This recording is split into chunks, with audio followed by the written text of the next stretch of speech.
ईश्वर ने ये संसार बनाया, किसके लिए बनाया? जीवात्माओं के लिए, उनके कर्मों का फल देने के लिए। और जीवात्मा इस संसार रूपी साधन के माध्यम से मोक्ष प्राप्त कर लें, जन्म मरण के चक्कर से छूट जाए, इसलिए संसार बनाया।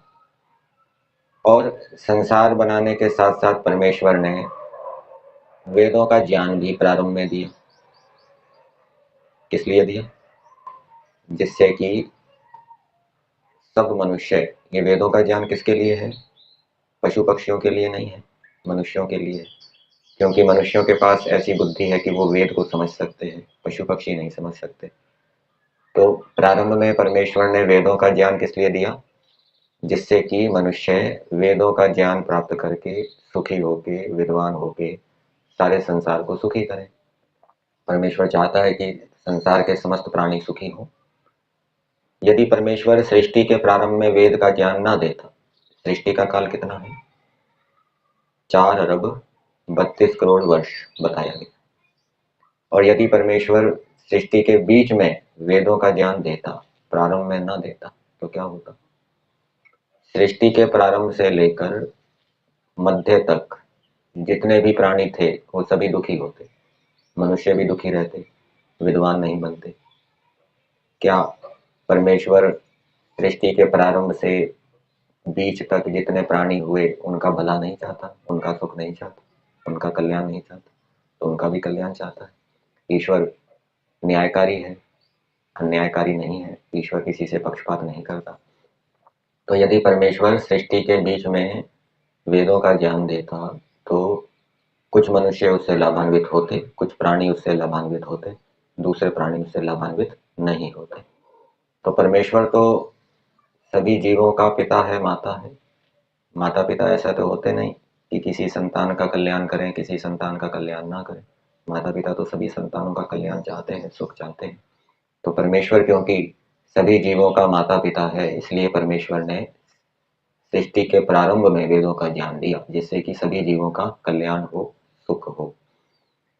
अब ये जो वेदों का ज्ञान है, ये परमेश्वर के पास जितना ज्ञान है उसका एक अंश मात्र है। परमेश्वर में तो अनंत ज्ञान विज्ञान है। जितना ज्ञान विज्ञान मनुष्य धारण कर सकते थे, उतना ज्ञान विज्ञान परमेश्वर ने वेदों के रूप में दिया। परमेश्वर ने अपना अनंत ज्ञान विज्ञान नहीं दे दिया। क्यों नहीं दिया? क्योंकि मनुष्यों के अंदर अनंत ज्ञान विज्ञान को धारण करने का सामर्थ्य नहीं।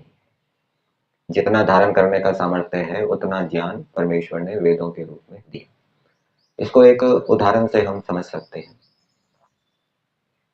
जैसे किसी संस्था में जाते हैं अतिथि के रूप में, तो संस्था के कुछ नियम बताए जाते हैं कि 7 बजे लंच होगा, 8 बजे नाश्ता होगा, 9:30 बजे कक्षा होगी, फिर उसके बाद 10:30 बजे दूसरी कक्षा होगी, फिर 11:30 बजे भोजन होगा, फिर 12:30 से 2 बजे तक मौन का समय है, सवेरे 4 बजे से लेकर 7 बजे तक मौन का समय है। ठीक है ना? उस समय कोई शोर शराबा नहीं करना। मना भी किया जाता है, इस समय मौन का समय है, इस समय आपको कुछ बोलना नहीं है, शोर शराबा नहीं करना। कुछ निषेध भी किया जाता है, कुछ करने के लिए कहा जाता है, आपको 7 बजे पहुंचना है, आपको भोजन के समय पहुंचना है, देर नहीं होनी चाहिए।